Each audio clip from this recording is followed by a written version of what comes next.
Hey guys, I'm Nick and welcome back to the channel. Well, today we're having a look at the trailer and the sneak peek scene for Star Trek Picard Season 2, Episode 5, which has some very interesting information in it about Picard's history and also gives us a bit more of an insight as to what Q is up to in terms of messing up the timeline to create this totalitarian dystopia of the Confederation. Guys, if you haven't subscribed to Sci-Finatics yet, please go ahead, click that big red button to stay up to date and current with all the latest Star Trek news on YouTube. But before we hook into the trailer for this next episode of Star Trek Picard, I have a very exciting sponsored message which features none other than Captain Kirk himself, William Shatner. So let's take a look at that and get right into the trailer afterwards. Sci-fi collectibles and meeting actors at conventions is a great way to create lasting memories of your favourite shows. So what if I told you that tech company Mass Persona, with their personalised 3D mannequin replicas of you, has combined both for the ultimate immersive Star Trek fan encounter? On April 9 and 10, 100 die-hard fans at Star Trek Mission Chicago will meet Captain Kirk himself, William Shatner, and for the first time ever, have that moment frozen in time in a 360-degree scan that becomes your unique 9-inch collectible figurine to put straight on your desk or shelf at home. So let me welcome William Shatner to tell you more. Hi there, I'm William Shatner, and I've got some exciting news. We're offering 100 tickets only, a once-in-a-lifetime opportunity and the ultimate fan experience with me. And their futuristic 3D tech will scan us together and capture our moment in real time. And then they 3D print it exactly. And if that isn't cool enough, each of these 3D printed figurines will have my digital signature on it and an identifier code for authenticity. This will never be offered again. It's so advanced, nobody else has it. Come and see me. It's a once-in-a-lifetime opportunity. Thanks, Bill. How cool is that? For $2,250, each fan gets a scan with William Shatner, the 9-inch 3D printed figurine with an authentic digital signature and identifier code, one 3D GIF of the scan, a short video of the personalised experience, plus 2 additional miniature figurines of Mr. Shatner and a personal note on the figurine. Tickets can only be purchased at the link in the description until March 30. And fans can even choose to include a friend or a spouse to be in the scan too. But Minikin can only offer 100 scans in total. So jump on the link in the description and grab your William Shatner experience ticket now. I've devoted my entire being to protecting one individual. That person is your ancestor. I want you to remove an obstacle. Does the name Picard mean anything to you? We'll get him out alive. There is a divergence coming. Let go! We need to protect the tapestry of history. All our futures depend on it. Okay, so let's go through some of the shots in this trailer one by one, look at them in a bit more detail and see if we can learn any more information about next week's episode of Picard. Well, for starters, we have Laris here who has human ears, human features, an American accent, not an Irish one, and is no longer Romulan, acting as this watcher who is clearly taking a protective stance on maintaining Picard's ancestors, in the form of Rene Picard, who we actually heard Jean-Luc refer to in his speech at Starfleet Academy in the very first episode.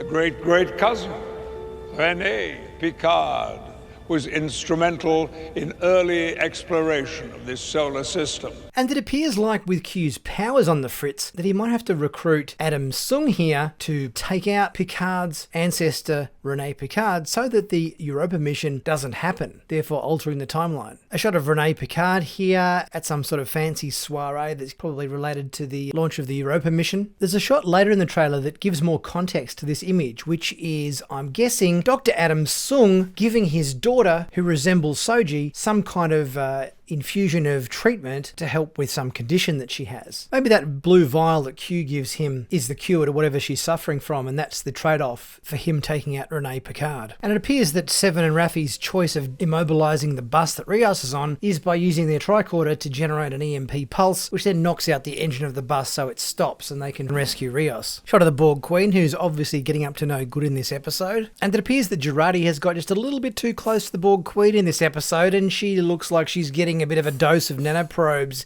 into her, which I'm sure is going to work out well for the Borg Queen, but not so well for Jurati. Now, I know there probably isn't a connection here, but when I saw this shot, it couldn't help remind me of the Tholian Web episode in the original series. These triangular-shaped objects creating a yellow web-like thing is very, very similar to what the Tholians did in the Tholian Web episode of original series. So I'm fascinated to know exactly what this is. Jurati rocking a double-barreled shotgun here against the Borg Queen. Not sure where she got her hands on it on Rios's ship. You'd think a phaser would be handy on board, but double-barreled shotgun seems like a bit of an unusual weapon to have on hand on the La Sirena. Raffi using her tricorder here to emit some sort of sonic pulse that is, I guess, clearly meant to disable the driver of the bus that Rios is on. So here we go. We've got Soji, or what I assume is a ancient relative of the Sung family. We've got what I'm guessing is Adam Sung here with his back to camera, and Soji's hugging him. So I would say, if I'm not mistaken, that this is Adam Sung and his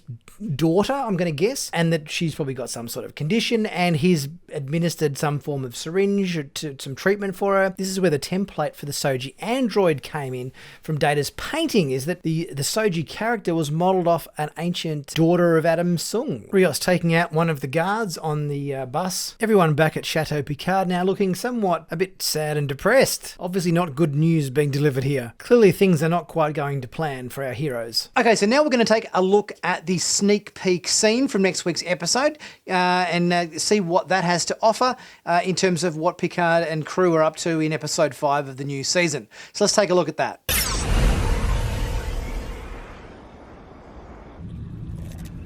Alone, but not lonely.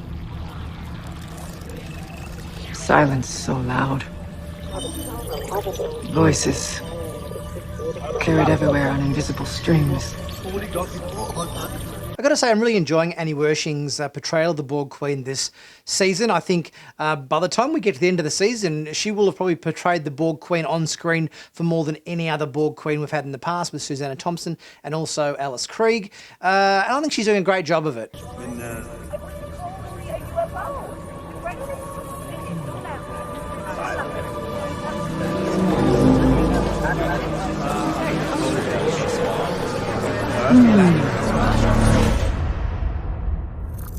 Computer. Intercept local cellular tower frequencies. Voice pattern not authorized. I'm not sure whose idea it was to leave the Borg Queen unattended on a ship by herself to wreak havoc with the internet in the 21st century, but I think she needs some supervision here. I think leaving her alone is a notoriously bad idea, as we're no doubt going to find out. Computer, intercept local cellular tower frequencies. Voice pattern not authorized. Computer, intercept local cellular tower frequencies. Voice pattern not authorized. Computer, intercept local cellular tower frequencies. Channel open. The Borg Queen obviously getting very crafty here to access the local cellular network towers, and she's clearly going to hack into the internet and mobile phones and all that sort of stuff to get whatever done that she wants to get done. Somebody needs to be, there needs to be some sort of supervision involved here, because maybe our crew's been a little bit cavalier with security in this regard, but it'll make for interesting viewing, no doubt, in our next episode. Well, going by the trailer and the sneak peek scene for next week's episode, it certainly looks like an exciting episode. We've obviously got Brent Spiner back. We've got Q getting up to obviously no good and a bit of mischief in this episode as well. And also it'll be very interesting to see a bit more about Picard's history and Rene Picard and everything else that we saw in the trailer. Guys, if you can, please leave a super thanks for Sci-Finatics. It really helps the channel out. Much appreciated. And don't forget to click on that link to check out the Minikin offer with William Shatner. Like and comment. Subscribe if you haven't already done so. And check out my merch in the merch store where you can pick up some cool Star Trek t-shirts, such as this one. Heaps of new ones in there. Check them out. And I'll be back very soon with my next video. I'll see you soon.